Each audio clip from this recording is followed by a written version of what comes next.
ये अंतरयात्रा सूत्र कहता है, अंतरयात्रा तुम्हारी परिस्थिति को नहीं, तुम्हारी मनः स्थिति को रूपांतरित करती है। वो तुम्हारे संबंधों को नहीं, वरन तुम्हारे उस मन को रूपांतरित करती है जो संबंधित होता है। हमारी परिस्थितियाँ अनेक बदलावों से गुजरती हैं और जब कोई व्यक्ति कठिन परिस्थिति में होता है तो निश्चित ही वो चाहता है कि उसकी परिस्थितियाँ बदलें। मानवीय है, स्वाभाविक है। लेकिन जैसा सूत्र कहता है कि मनः स्थिति का रूपांतरित होना वो आवश्यक है। परिस्थिति तुम बदलना चाहते हो, लेकिन सीधे परिस्थिति को बदलने से बात नहीं बनती। पहले बदलनी होती है मनः स्थिति, इनर स्टेट। और इनर स्टेट जो है, यानी जो आंतरिक अवस्था है, उससे ही हमारी परिस्थितियां बनती हैं।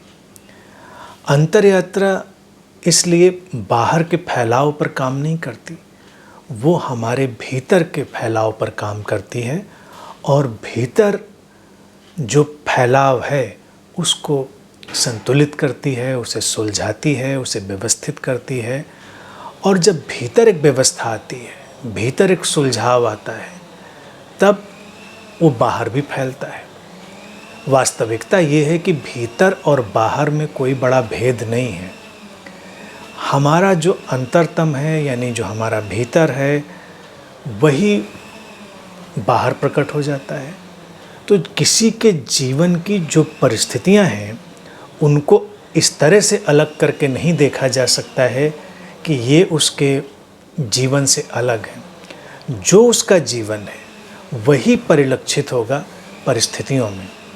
तो अगर तुम परिस्थिति को बदलना चाहते हो तो अंतरयात्रा में जाओ, ध्यान में जाओ, अपने स्रोत की तरफ लौटो और अपनी मनः स्थिति यानी अपनी इनर स्टेट उसको समझो, उसको देखो और उसको रूपांतरित होने दो। जैसे जैसे तुम्हारी वो मनोस्थिति, तुम्हारी इनर स्टेट रूपांतरित होगी, उसकी तरंगें, उसकी ऊर्जा बाहर के जीवन को भी स्पर्श करेगी और बाहर का जीवन यानी बाहरी परिस्थितियां भी बदलने लग जाएंगी।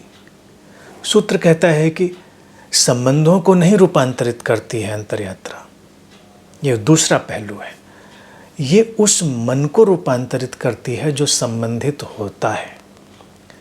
ये भी बड़ी महत्वपूर्ण बात है, क्योंकि संबंध ही व्यक्ति को बनाते हैं। व्यक्ति के जीवन में कैसे संबंध हैं, इससे ही उसका पूरा जीवन तय होता है।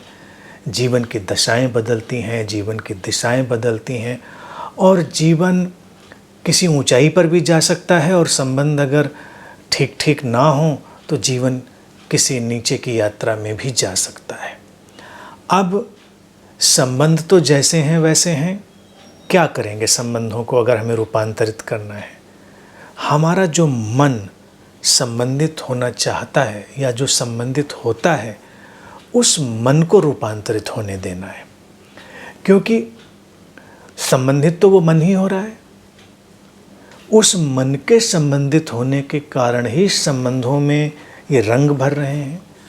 तो जब तुम्हारे मन के रंग बदलते हैं, वो मन, वो जो मनोदशा है जो संबंधित हो रही होती है, वो रूपांतरित होती है, तो संबंध भी रूपांतरित होते हैं।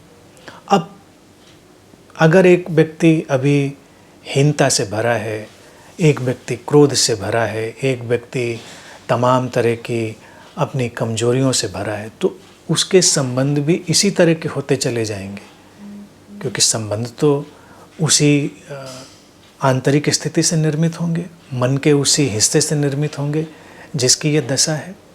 तो अंतरयात्रा जब अपनी गहराई में प्रवेश करती है तो मन के उस आयाम को वो रूपांतरित करना शुरू करती है। जैसे जैसे वो मन का आयाम रूपांतरित होता है, स्पष्ट होता है, उसमें एक तरलता आती है, उसमें एक प्रकाश उतरता है, उसमें एक नया सामंजस्य पैदा होता है। तो यही सब तरलता, सामंजस्य, व्यवस्था और सुंदरता हमारे संबंधों में भी उतरती है। सीधे सीधे संबंधों को अगर हम सुंदर बनाना चाहें तो कोई उपाय नहीं। हम व्यवहारिक कुछ आयोजन कर सकते हैं, बाहर से कई चीज़ों को हम इधर उधर आयोजित कर सकते हैं, लेकिन सचमुच में उससे कोई बदलाव आ जाएगा ऐसा कहा नहीं जा सकता। लेकिन वास्तविक बदलाव, स्थायी बदलाव तभी आता है जब मन का वो हिस्सा, मन का वो आयाम रूपांतरित हो जाता है। उस दशा में हमारे संबंध हमारी इस अंतर यात्रा में और सहयोगी हो जाते हैं।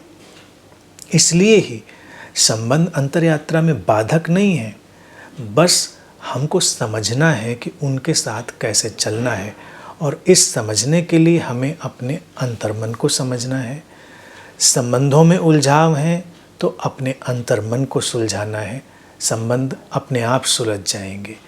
संबंधों में अगर कटुता है तो अपने अंतर्मन में मधुरता पैदा करनी है, संबंधों में मधुरता अपने आप घुलने लग जाएगी। यही जीवन का नियम है।